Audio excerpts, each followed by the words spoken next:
One day, the world will move through your network. Planes will cross oceans before sunrise. Trucks will roll through storms and border roads. Couriers will carry medicine, contracts, gifts, and last chances. People will stop asking if the delivery will arrive. They will simply trust that it will. But today, you are 10 years old. You are standing beside one old bicycle. The chain is rusty. The back tire is soft. The basket is tied on with wire. And in your hand, there is a small paper bag from the pharmacy. Across town, an old woman is waiting for the medicine inside it. The sky is turning black. The pharmacy is about to close. Your mother says you should not go. Your father looks at the clouds, then looks at the bicycle. He says, "If someone is waiting, you do not make the package wait with you." So you ride. The first rain hits your face before you reach the corner. Cars splash dirty water over your shoes. The paper bag shakes in the basket. You hold one hand over it and steer with the other. Halfway there, the chain slips off. You stop under a broken streetlight. Your fingers turn black with grease. The rain gets harder. For 1 second, you think about going home. Then you imagine the old woman looking at the door. You put the chain back on. You ride again. When you finally reach her building, you are soaked. Your knees are scratched. The paper bag is wrinkled but dry. The old woman opens the door slowly. She does not ask how long it took. She only presses the bag to her chest. Then she says, "I was afraid nobody would come." That sentence stays with you. Not because you earned money. You earned almost nothing. It stays with you because, for the first time, you understand that delivery is not about moving things. It is about removing fear. Your father works at a small freight depot near the rail yard. The building smells like diesel, dust, wet cardboard, and old coffee. Every evening, he comes home with tired shoulders. Sometimes he brings you with him after school. You sit on a wooden crate, watching workers unload boxes from dented trucks. To you, the depot looks like chaos. Parcels are everywhere. Clipboards hang from nails. Drivers shout addresses. Forklifts beep in narrow aisles. But your father sees patterns. He knows which driver is always late. He knows which street floods after heavy rain. He knows which packages cannot be stacked. He knows which customer will call if a box is even 10 minutes late. One night, you ask him how he remembers all of it. He taps the side of his head. Then he taps the paper route sheet. He says, "Memory gets tired. Systems do not." He shows you how every package has a promise attached to it. Some promises are small. A birthday present, a new pair of shoes, a part for a broken washing machine. Some promises are heavy. Legal papers, medical supplies, a paycheck that must arrive before rent is due. Your father says, "Fast is good, but trusted is better." You do not fully understand, but you write it down in a school notebook. At 12, you begin running small errands around the neighborhood. Mrs. Alvarez needs bread from the corner store. The tailor needs buttons from the market. The mechanic needs a spark plug before closing. A teacher forgets her keys. A baker needs change before the morning rush. You ride the same old bicycle everywhere. You carry coins in your sock. You keep addresses in your notebook. You draw little maps of alleys, shortcuts, stairs, locked gates, angry dogs, broken elevators, and streets that flood. Other kids ride bikes for fun. You ride like every minute belongs to someone else. At first, people call you the bicycle boy. Then they start calling you before they call a taxi. Not because you are professional. You are not. You are a skinny kid with wet shoes and bad handwriting. But you show up. At 14, you make your first mistake that matters. A bakery owner asks you to deliver a wedding cake topper. A repair shop asks you to deliver a tiny machine part. A mother asks you to bring diapers before the store closes. You say yes to all three. You want to prove you can handle more. The streets are crowded. The machine part is farther than you thought. The diaper store has a line. By the time you reach the bakery customer, the wedding cake is already being decorated. The topper arrives late. The bride's mother is furious. The bakery owner does not shout. That is worse. He only says, "If I cannot trust the time, I cannot trust the boy." You ride home slowly. That night, you open your notebook. For the first time, you do not write addresses. You write rules. Never accept 3 urgent jobs at once. Never promise a time you have not tested. Never let pride plan the route. A delivery business can die from one late package, if that package mattered enough. At 16, your father lets you help at the depot after school. You are not allowed to drive. You are barely allowed to lift anything heavy. So you sort labels. You sweep floors. You carry coffee. You watch. The depot manager does not care about your notebook. He cares about trucks leaving full. He cares about drivers finishing fast. He cares about numbers on the wall. But you notice what the wall does not show. One driver takes longer, but customers love him. Another driver moves fast, but returns with complaints. One worker stacks fragile boxes carefully. Another throws them like bricks. The numbers say both shifts are done. The customers do not. You begin to understand the hidden part of logistics. The map is not the territory. The route is not the relationship. The package is not the promise. At 18, you graduate. Your friends talk about college, sales jobs, offices, and leaving town. You say you want to build a delivery company. They laugh. They say delivery is not a real dream. They say anyone can move boxes. You do not argue. You already know they are wrong. Anyone can move a box once. Almost nobody can make strangers trust a box with their fear. At 19, you get a job at a regional courier company. The uniform is too large. The scanner barely works. The warehouse lights flicker before dawn. Your first week is brutal. You misread apartment numbers. You knock on the wrong doors. You drop a box of printer paper in the rain. You get shouted at by a receptionist. You get lost behind a shopping center. You almost quit after 4 days. But every mistake teaches you the real business. The customer does not care that traffic was bad. The customer does not care that the label was printed badly. The customer does not care that the warehouse was messy. The customer only knows one thing. You said it would arrive. At 21, you become the courier people ask for by name. Not because you are the fastest. Some days you are not. You become trusted because you call before a problem becomes a surprise. If a package is delayed, you say so. If an address is wrong, you ask before pretending. If a fragile box looks damaged, you report it before the customer opens it. Your supervisor says you waste time. Your customers say you save mornings. At 23, the company changes. New managers arrive. They talk about speed. They talk about volume. They talk about cutting minutes from every route. They stop caring which courier knows which neighborhood. They move drivers around like pieces on a board. Complaints rise. Packages vanish. Customers wait by doors that nobody visits. One winter night, you find a box of medical supplies left in the wrong van. It should have gone to a small clinic before closing. The dispatcher says it can go tomorrow. You remember the old woman with the pharmacy bag? You take the box yourself. You drive through snow in a borrowed van. The clinic lights are still on when you arrive. A nurse opens the door with relief on her face. The next morning, your manager writes you up for breaking procedure. That is the day you decide. If the system punishes the promise, you need a different system.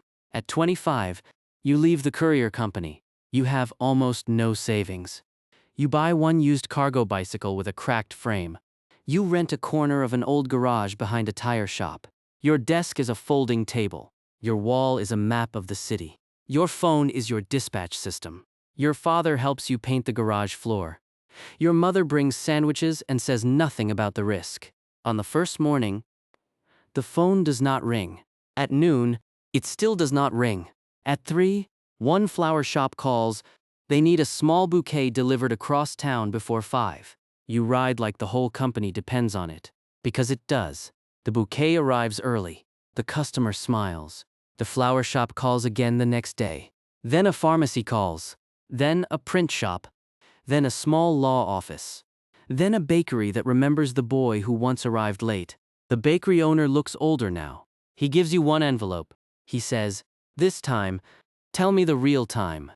You do. You deliver it exactly when you promised. That is your first real victory. Not getting the job. Keeping the time. For months, your company survives by inches. You ride in heat. You ride in rain. You ride with a cracked phone screen taped together. You sleep on the garage couch between early routes. You learn that cheap clients can be expensive. You learn that nice clients can still forget to pay. You learn that a 5-minute delay becomes a 20-minute delay if nobody admits it early. You learn that the last mile is where excuses go to die. At 26, you hire your first courier. His name is Marcus. He is older than you. He has 2 kids, a calm voice, and a memory for streets that seems impossible. You want to teach him your system. Instead, he teaches you something. He says every neighborhood has a rhythm. Office towers want silence and speed. Hospitals want calm. Restaurants want exact timing. Repair shops want honesty. Apartment buildings want patience. You start writing the rhythm into your routes. Not just distance, not just traffic, human friction. At 27, you buy your first van. It is white, dented, and embarrassing. The side door sticks. The radio only works on rainy days. The engine coughs before starting. But when you see your small logo on the side, you feel like you bought a piece of the future. The van changes everything. You can carry more, so you accept more, too much more. Within 3 weeks, your garage is full of boxes. Marcus is exhausted. Your phone will not stop ringing. You miss 2 delivery windows in one afternoon. One customer leaves a message saying, "You used to be different." That hurts more than losing money. Because it is true. You are becoming the kind of company you wanted to escape. That night, you close the garage door. You erase half the orders from the whiteboard. You call clients and tell them you cannot promise what you cannot protect. Some leave, the right ones stay. You build the first version of your operating rules. Every package gets a promised window. Every route gets a backup. Every driver owns a zone. Every delay gets reported before the customer asks. Every urgent package gets a reason, not just a red sticker. At 29, a funded competitor enters the city. Their vans are new. Their app is beautiful. Their ads are everywhere. They offer prices you cannot match. For 1 month, your phone gets quieter. Clients test the cheaper service. Your team gets nervous. You get nervous too. You almost cut prices until they bleed. Then the first storm hits. The competitor's app keeps promising impossible times. Their drivers do not know the alleys. Their support line plays music while customers panic. Your phones light up again, not with easy orders, with rescue orders. A hospital needs supplies moved from one campus to another. A restaurant needs replacement equipment before dinner. A law office needs signed papers before the courthouse closes. Your team works through the night. Marcus rides a cargo bike through flooded streets. You drive the dented van until sunrise. By morning, you are not the cheapest delivery company. You are the one people call when cheap has already failed. At 31, you open a second garage on the other side of the city. You think expansion means copying the first garage? You are wrong. The streets are wider. The customers are different. The traffic dies at different times. The first manager follows your rules, but not your reasons. Drivers scan boxes, but do not check them. They report delays, but too late. They finish routes, but customers feel forgotten. The numbers look fine. The phone calls do not. You realize a system without culture becomes paperwork. So you start training differently. You do not begin with the scanner. You begin with the waiting person. Every new courier hears the pharmacy story. Every manager learns the difference between moving fast and being trusted. Every depot wall gets the same sentence. If someone is waiting, the package is already late in their mind. At 34, your company reaches 3 cities. You now have vans, bicycles, walkers, dispatchers, and night sorters. You build your first real sorting center. It is not beautiful. It is loud. It is cold in winter. It smells like cardboard and machine oil. But when the belts start moving, you see order rising out of chaos. Packages enter from every direction. They split into routes. They move toward neighborhoods. They leave before dawn. For the first time, your company feels larger than your own stamina. That scares you, because if the company can move without you, it can also forget why it exists. At 36, you build tracking software. The first version is ugly. Customers do not care. They love seeing where the package is. Couriers love seeing better routes. Dispatchers love seeing problems before the phone rings. But you tell the team one rule. Tracking is not trust. Tracking is proof that trust is being protected. At 38, you face the biggest crisis so far. A major retailer signs with you. The contract could triple your revenue. It could also crush your network. Your board wants it. Your managers want it. Your bank definitely wants it. You sign. For 2 weeks, the numbers look amazing. Then the holiday season arrives. Boxes flood the sorting center. Vans leave overloaded. Couriers skip breaks. Customer support drowns. Thousands of packages are delayed. For the first time, your name trends online for the wrong reason. People post photos of boxes sitting in hallways. They call you another company that got big and stopped caring. You sit alone in the sorting center after midnight. The belts are silent. The floor is covered in labels. Your father walks in. He is older now. He picks up one damaged box. He says, "Volume is loud. Promises are quiet." You spend the next month fixing what growth broke. You stop accepting orders your network cannot carry. You pay couriers overtime before bonuses. You open temporary neighborhood hubs. You call the worst affected customers first. You lose money. You save the company. At 41, you expand beyond the country. International delivery looks glamorous from the outside. Planes, ships, customs, airports, and maps with lines across oceans. Inside, it is paperwork, weather, borders, languages, fuel prices, and one missing stamp that can trap 1,000 packages.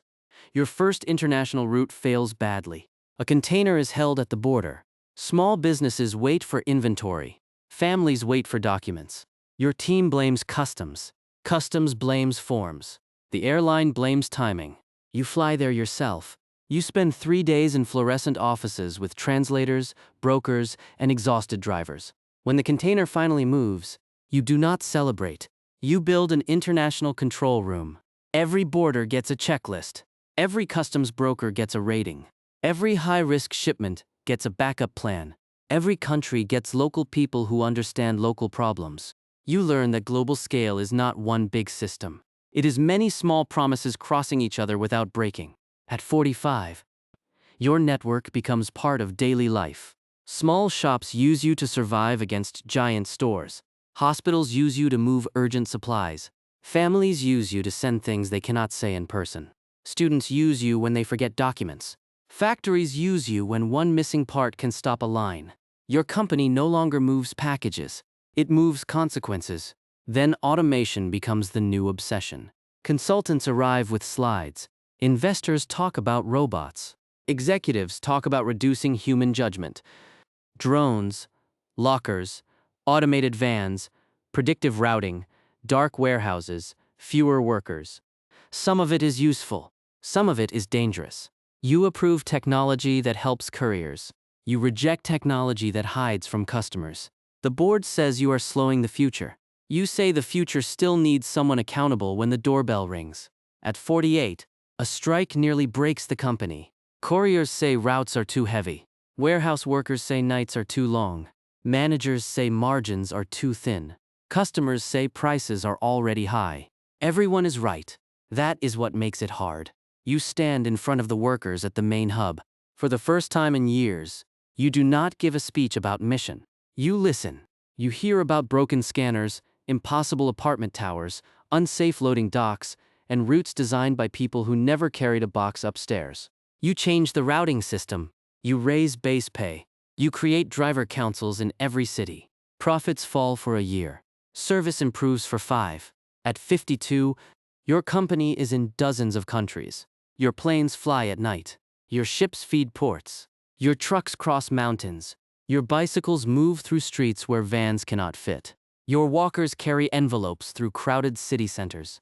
Your software watches weather, traffic, customs, fuel, labor, and demand. People call it a global network. But when you visit a local depot before dawn, it still looks like your father's old freight room. Cardboard, coffee, tired shoulders, people trying to make the morning work. At 55, you return to the old neighborhood. The pharmacy is still there, though the sign has changed. The streetlight has finally been fixed. The road still floods when rain comes hard. You stand beside a new electric cargo bike with your company logo on it. A young courier is loading a small paper bag into the front box. For a moment, you are 10 again. Wet shoes, greasy fingers, rain on your face, someone waiting behind a door. The young courier checks the address twice. Then she rides into the rain. You watch until she turns the corner. Your father is gone now, but his sentence remains everywhere. In the depots, in the training rooms, in the software, in the way a courier calls, before a delay becomes fear. People say you built a delivery empire. They point to the planes. They point to the trucks. They point to the sorting centers, the apps, the warehouses, the maps, and the billions of packages. But you know the truth. You built a company around one small feeling, the relief on a person's face when the thing they needed finally arrives.